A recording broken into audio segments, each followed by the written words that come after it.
Hi, I'm James. Hi, I'm Anthony. Hi, I'm Baru. Hi, I'm Jacek. Hi, I'm Claire. Hi, I'm Lily. And this is Campus Carpool.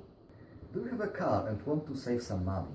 Or maybe you are tired of using expensive buses? We have a great solution for you, which is eco-friendly, comfortable, cheap, actively tracking car journeys, and gives you a chance to create new friendships. Campus Carpool. It's an app which allows students to share lifts with other commuters to save money. What's more, by sharing cars, you'll spare yourself frustration of looking for a car parking place on campus. Our research shows that there are already many students interested in using Campus Carpool. Will you join them? So, why did we come up with this idea in the first place? The main reason was car parking.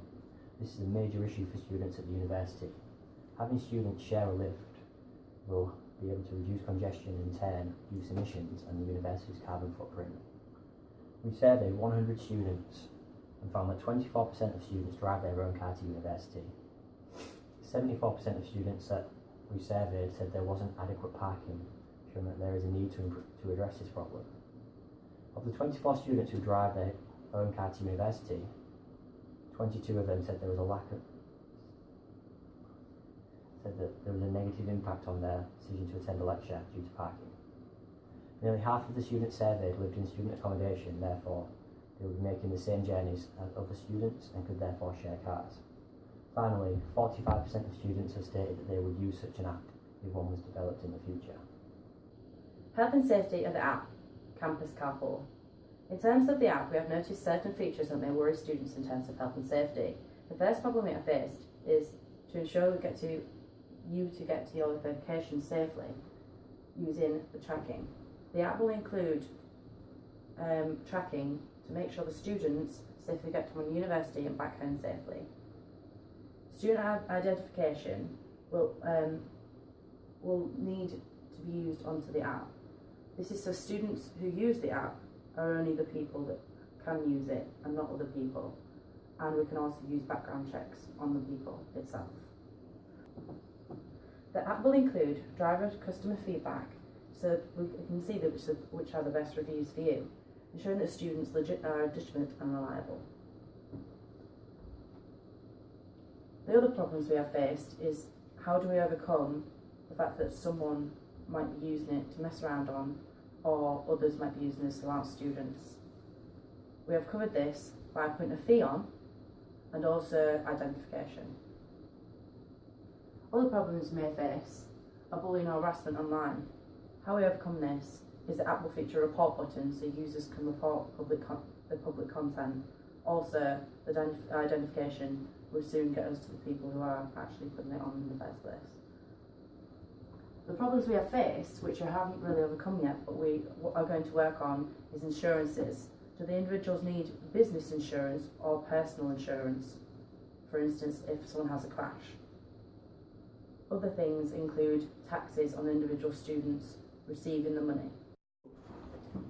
For the first year, we're looking to offer Campus Carpool to students at the University of Hull. By testing our app in one geographical area, it gives us the opportunity to gain specific feedback on students' experience and develop the app to further their experience. This gives us the opportunity to roll out Campus Carpool to other universities around the UK after this trial period. Development in this way will involve further site-specific research as to university parking policies and student commuting habits. The cost of this research for expansion is relatively cheap, with the use of social media to contact students as we have used for our research at the University of Hull. There are a variety of costs included in the initial development of the app. The overall projected cost of the app will determine the amount of investment required. Due to this, providing an accurate future projection of costs is important. A lack of investment could result in the app being unfinished. One significant cost to consider is hiring a freelance developer. This is due to the lack of app development skills within the group, and thus outsourcing is required. Another significant cost to consider are marketing costs. Marketing throughout the development of the app is extremely important as it encourages investment and makes potential customers aware of its existence, potentially improving the success of the app at release. Yet another significant cost to consider is the cost of accessing the app stores. This is imperative for the easy access, enabling students to download the app with little difficulty when it comes to its release. A final cost to consider is cross-platform development. Ensuring this is produced during the development stage will ensure students on both platforms have access to the app. The development cost of the app will likely range from 50,000 to 100,000 due to the app's relative simplicity. However, due to the features such as the database and the tracking, the price is increased in comparison to the simplest of apps. The development of this app will likely take around 4 to 6 months. Throughout the process, we used Belbin's team roles to categorise ourselves and see where we fit in. I ended up being an implementer and coordinator due to being organised, efficient and mature. I found that I was quite good at delegating tasks and sharing work out between people based on their characteristics, and actually organised quite a few of the meetings and what we needed to do.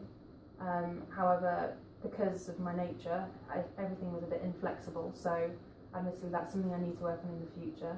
I thought that target setting, I needed everybody to stick to the targets, and I think that probably could come across a bit forceful sometimes, which is something I probably need to work on. I actually looked at Johari's window as an area for development later after this process. I found out that there was things that I didn't know about myself that the group knew, just about my personality and things that I don't really understand about myself. So I learned that actually I was more confident than I thought, and I can build on this further later in life. The reason I have covered health and safety in the app is because I've acquired health and safety qualifications and I regularly use these on my part-time job. After looking at my skills in terms of building theory, I am a shaper and complete finisher. The reason I am a shaper is because I provide the necessary drive to make sure the team keeps moving and does not lose focus or momentum. My strengths are challenging, dynamic, thrives on pressure, has a drive to encourage and to overcome obstacles. My weaknesses can be prone to provocation and sometimes offend people's feelings. If I'm working in a team, I could often make someone annoyed and aggressive due to my attempt to get things done and people feel motivated. The reason I am a completer finisher is because I am most effective at the end of tasks to polish and scrutinise work for errors, subjecting to the highest standards of quality. My strengths are painstaking, conscientious, anxious, searches out errors, polish and perfects. The weaknesses I have is I can incline to worry a lot and reluctant to delegate. Don't be surprised to find me accusing people of taking their... In a team, don't be surprised to find me taking my perfectionism to extremes to try and get other things done. My learning style is a visual learner and I like to learn things from images, and I'm kinesthetic because I learn from doing things. Using Belbin's team roles, I was considered to be the monitor evaluator due to the fact I'm strategic and judge accurately, particularly with numbers as I have to analyse costs. The role of analysing costs in the development of the app was given to me due to my experience as an accountant from my degree and summer work experience at Churchgate Accountancy Firm. In my attempt to produce the best possible outcome for my team, I tend to be overcritical. In doing this, I can potentially cause time constraints, putting pressure on the overall performance of the group. To combat this, I will use the rational actor model. This will ensure rational goals and objectives are made in order to limit and potentially prevent overcritical thinking from occurring. During the project, I found myself to be a shaper, according to the Belbin's test. Due to the very different schedules, our team was under heavy time pressure, but I realized that I do enjoy working in such conditions. Thanks to them, I'm more dynamic and focused. On the other hand, pressure could make me aggressive, and I might have offended other people's feelings. I also came to realize that I offloaded a lot of work to my colleagues, which according to Belbin's test is a flaw of coordinator's role. However, being a mature person, confident in its abilities, I believe that I supported my team efficiently despite of having bad time management which needs to be improved. From Belbin's team roles, my colleagues saw me as a specialist, as I had specific knowledge of the task. One major reason for this was my exposure to the business processes required when developing an app, which proved extremely useful when contributing to the project, as I was able to clearly lay out the steps needed.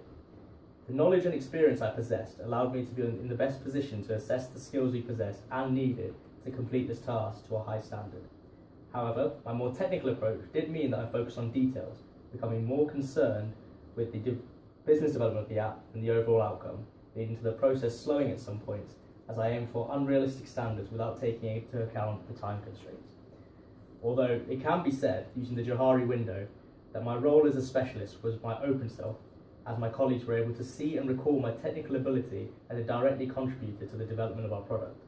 My hidden self, however, was better represented by the team worker role, as I tended to be cooperative and perceptive to other people's ideas, a trait which is more difficult to recognise and recall as it is more passive and therefore more likely to fly under the radar. This did, however, mean that I was indecisive at stages, which yet again caused the process to slow, which is linked closely to the issues faced by my open self, something which certainly started to correct itself as the process went on, with the 80-20 rule an excellent theory to use when improving my time management, as it allowed me to prioritise my points during meetings. Our team classified me according to Belbin's team roles as a plant. This is because I was the main driving force behind the idea for the app. Skills such as creativity, imagination, and being good at generating ideas. I also showed some weaknesses of the plan, such as not being able to communicate ideas effectively. Due to these characteristics, I was mostly active in the early stages of app development and the brainstorming stages. Using Corb's learning cycle allows me to look back on the experiences during this project and reflect on what I need to improve. These being things such as the ability to communicate ideas effectively, taking a more assertive role in the group work, and better organising my timekeeping to spread my workload more evenly. When it came to developing Campus Carpool, it was clear to us that we all had strong business knowledge and understood the key skills required when working in a team. The likes of cooperation, concession and conversation were all present during our development process, and we clearly understood smooth teamwork was key to our success. Additionally, our previous experience presenting and that we possess strong communication skills, essential when negotiating with customers and associates, a very important part in the business development of our app. However, it can be said that we were lacking two major skill sets when it comes to app development: marketing and app creation. We felt that the best solution to this is outsourcing and allowing those with the sufficient skills to tackle these two important parts. For the selection of our app creator, we decided it was important for them to have strong software development skills, while also being able to efficiently communicate with the rest of the team. On the other hand, our marketing selection would need to have creative flair, while also, as mentioned earlier, be able to communicate effectively. It is important that they are flexible and have some knowledge of both IT and the university. It is imperative that the person or business that we outsource our marketing to shares our collective vision and understands the direction we would want to take the company in. Additionally, they should have good analytical skills and also have an eye for detail. Furthermore, it is essential that they have commercial nous and are sensitive to the changing business environment. Another key requirement would be strong IT skills, as good graphic design is essential for a good marketing campaign. We feel that by outsourcing, we'll be able to utilize skills unavailable to our group and produce results of the highest quality, while also allowing us to focus on areas that better suit our skill sets. It can also be said that we sometimes lacked important time management skills and were heavily affected by the number of schedules that we needed to manage. Over the course of the project, however, it can be said that we all managed to arrange efficient meetings. Thanks for watching and hope to receive your funding.